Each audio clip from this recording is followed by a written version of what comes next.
नमस्कार, NTV news में आपका स्वागत है। मैं हूं साक्षी। पेश है आज की प्रमुख हलचल। 19 अक्टूबर की रात सीधी विधानसभा क्षेत्र के लिए एक ऐतिहासिक दिन था। 19 अक्टूबर को सीधी जिले के इतिहास में पहली बार कांग्रेस पार्टी ने युवा राजपूत नेता ज्ञान सिंह चौहान को सीधी विधानसभा क्षेत्र से अपना उम्मीदवार घोषित कर दिया। मध्य प्रदेश के 144 उम्मीदवारों की सूची घोषित होने के बाद से उम्मीदवारों में सीधी विधानसभा का टिकट लटका था, जिसको लेकर लोग तरह तरह की चर्चाएं कर रहे थे। सीधी विधानसभा क्षेत्र से कई उम्मीदवार भी लगातार अपनी ताल ठोक रहे थे, लेकिन आखिरकार पार्टी ने बहुत सोच विचार कर विधानसभा सीधी से नया प्रयोग करते हुए युवा राजपूत नेता ज्ञान सिंह चौहान को अपना उम्मीदवार बनाकर मैदान में उतार दिया। देर रात जैसे ही कांग्रेस पार्टी की सूची जारी हुई, लोग ज्ञान सिंह चौहान को बधाई देने उनके घर पहुंचने लगे। लोगों का उत्साह देखते ही बनता था। लोग 20-20 किलोमीटर दूर से रात को 12 बजे ज्ञान सिंह चौहान को बधाई देने उनके घर पहुंच गए। इस दौरान ज्ञान सिंह चौहान के समर्थकों ने अपनी खुशी का इजहार करते हुए जमकर आतिशबाजी की।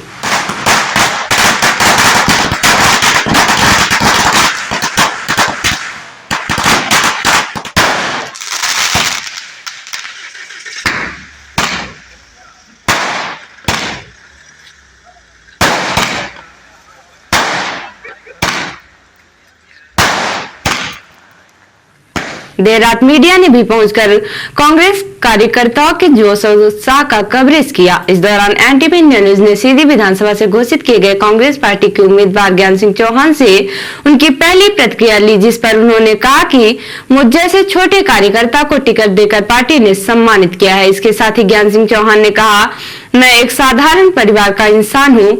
मेरे पिताजी अकाउंटेंट के पद पर काम करते थे। मैं 20 साल पार्टी की विभिन्न पदों पर सेवा की है, जिसके बाद पार्टी ने मुझे यह मौका दिया है। इसके साथ ही ज्ञान सिंह चौहान ने एनटीवी न्यूज के पूछे गए अन्य कई महत्वपूर्ण सवालों के जवाब दिए।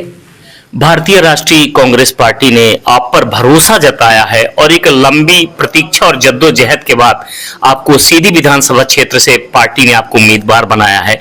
क्या कहना चाहेंगे, क्या प्रतिक्रिया है, क्या भावनाएं हैं आपकी? सबसे पहले मैं भारतीय राष्ट्रीय कांग्रेस की अध्यक्ष मल्लिकार्जुन खड़गे जी, प्रदेश कांग्रेस कमेटी के अध्यक्ष कमलनाथ जी, पूर्व नेता प्रतिपक्ष आदरणीय राहुल भैया जी, पूर्व मंत्री CWC के हमारे सदस्य बड़े भाई कमलेश्वर पटेल जी, जिस तरह से माता परमेश्वरी की कृपा से सभी नेताओं ने हमारे ऊपर विश्वास किया है, मैं कोशिश करूंगा कि ये विश्वास उन्होंने ज्ञान सिंह के ऊपर नहीं किया है। ये विश्वास सीधी जिले के हर युवाओं पे किया है। आज एक युवा को टिकट देके, और सबसे बड़ी बात, मैं एक साधारण परिवार का व्यक्ति हूँ।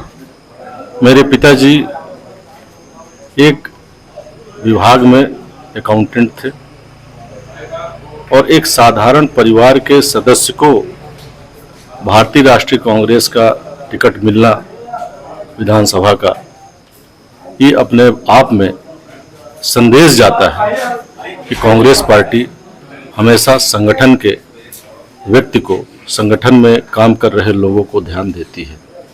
इससे एक पूरे प्रदेश में संदेश जाएगा।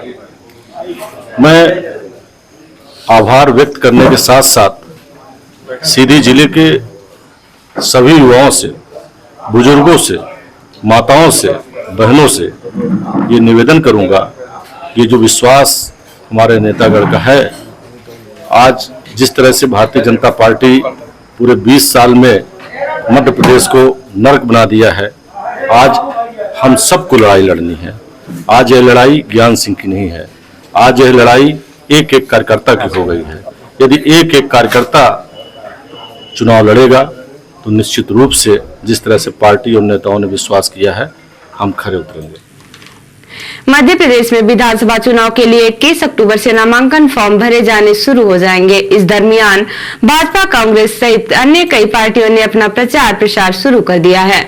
20 अक्टूबर को सिहावल विधानसभा क्षेत्र की बीजेपी प्रत्याशी विश्वामित्र पाठक के समर्थन में केंद्रीय मंत्री फग्गन सिंह कुलस्ते ने ग्राम पोखरा में हेलीकॉप्टर से पहुंचकर उनके पक्ष में सभा को संबोधित किया। हेलीकॉप्टर से पोखरा पहुंचे केंद्रीय मंत्री फग्गन सिंह कुलस्ते का लोगों ने स्वागत किया। पोखरा में आयोजित सभा में सिहावल विधानसभा क्षेत्र से बीजेपी के उम्मीदवार विश्वामित्र पाठक ने अतिथियों का स्वागत किया और कहा कि पार्टी ने विकास में कोई कसर नहीं छोड़ी है। यदि आगे भी मौका मिला तो हम जो भी विकास कार्य है उसे पूरा करेंगे।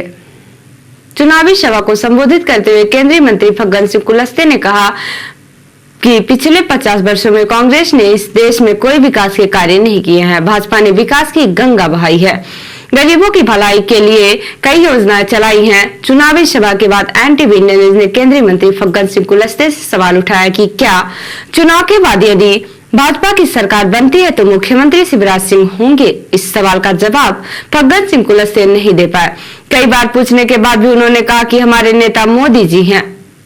एनटीवी इंडिया न्यूज ने इस दौरान मध्य प्रदेश में उनकी पार्टी द्वारा जनता से जीरो बिजली के बिल को लेकर सवाल उठाया, जिसका जवाब देने के बजाय फग्गन सिंह कुलस्ते दूसरी बातें करने लगे। मध्य प्रदेशों में टिकट का बंटवारा हो चुका है, लेकिन भारतीय जनता पार्टी की अभी एक सूची नहीं आ पाई है। क्या वजह है, क्यों सूची नहीं आ रही? कल आ जाएगी सूची, आप चिंता मत करो।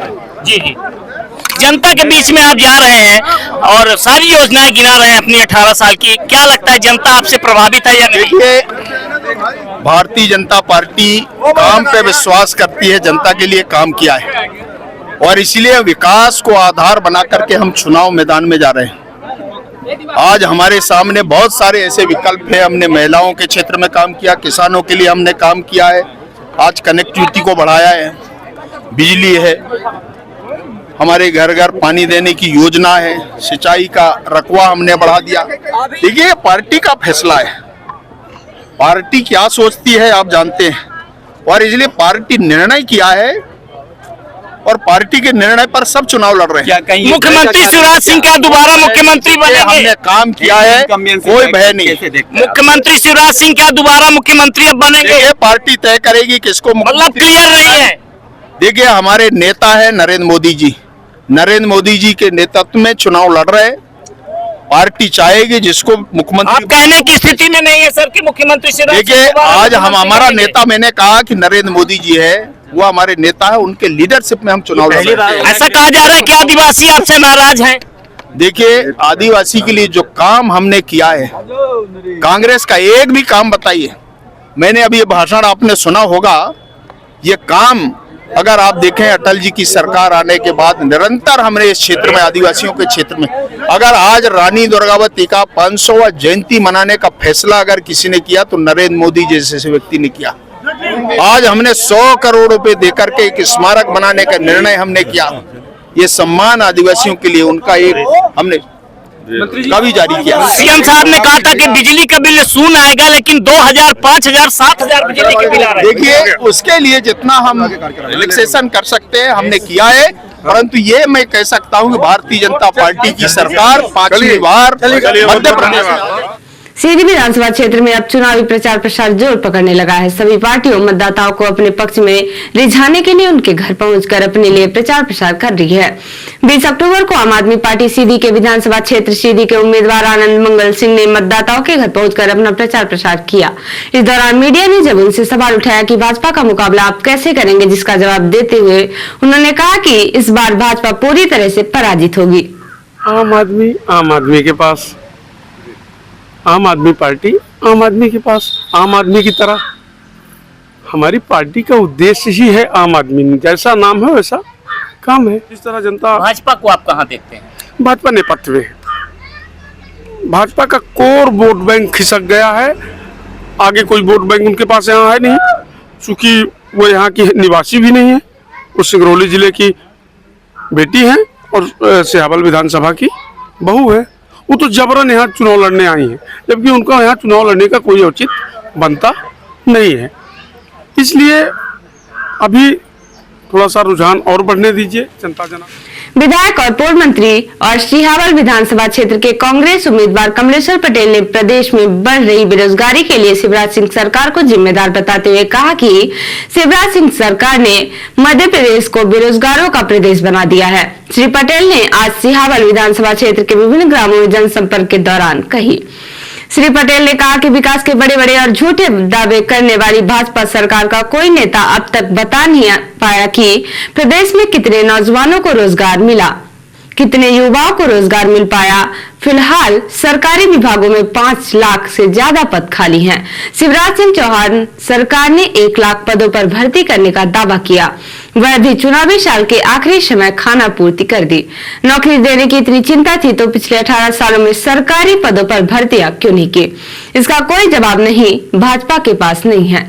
उन्होंने कहा कि नौजवानों को झूठे सपने दिखाने का काम भाजपा ने किया है। युवा प्रदेश का भविष्य चाहे वे किसी भी पार्टी के साथ हो। श्री पटेल ने कहा कि मध्य प्रदेश में बेरोजगारों की संख्या हर साल बढ़ती जा रही है, लेकिन सत्ता के नशे में चूर शिवराज सिंह चौहान ने जरा भी ध्यान नहीं दिया कि प्रदेश के नौजवान आखिर कहां जाएंगे।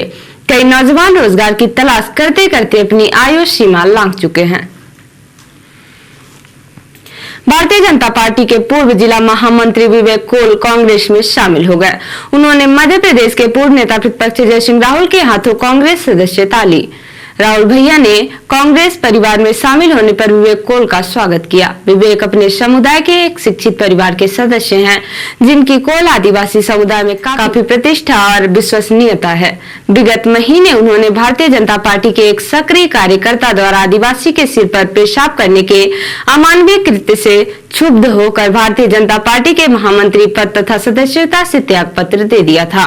कांग्रेस की सदस्यता लेने के बाद विवेक कोल ने कहा कि उनकी बिरादरी सैकड़ों साल से सदैव परंपरागत कांग्रेस का सहभागी रहा है, जो अपनी ईमानदारी, कर्तव्य निष्ठा तथा श्रमशीलता के बदौलत सामाजिक जीवन में सम्मानित रहा है। कांग्रेस में शामिल होने पर उन्हें प्रसन्नता हो रही है और इस बात का गर्व है कि वह मुख्य राष्ट्रीय धारा से जुड़ गए हैं। कांग्रेस ही एकमात्र ऐसा राजनीतिक दल है जिसने आदिवासी समुदाय के आर्थिक सामाजिक जीवन में खुशहाली लाने के लिए अनेक ठोस आर्थिक कार्यक्रम लागू किए हैं, राजनीतिक क्षेत्र में भी महत्व दिया है।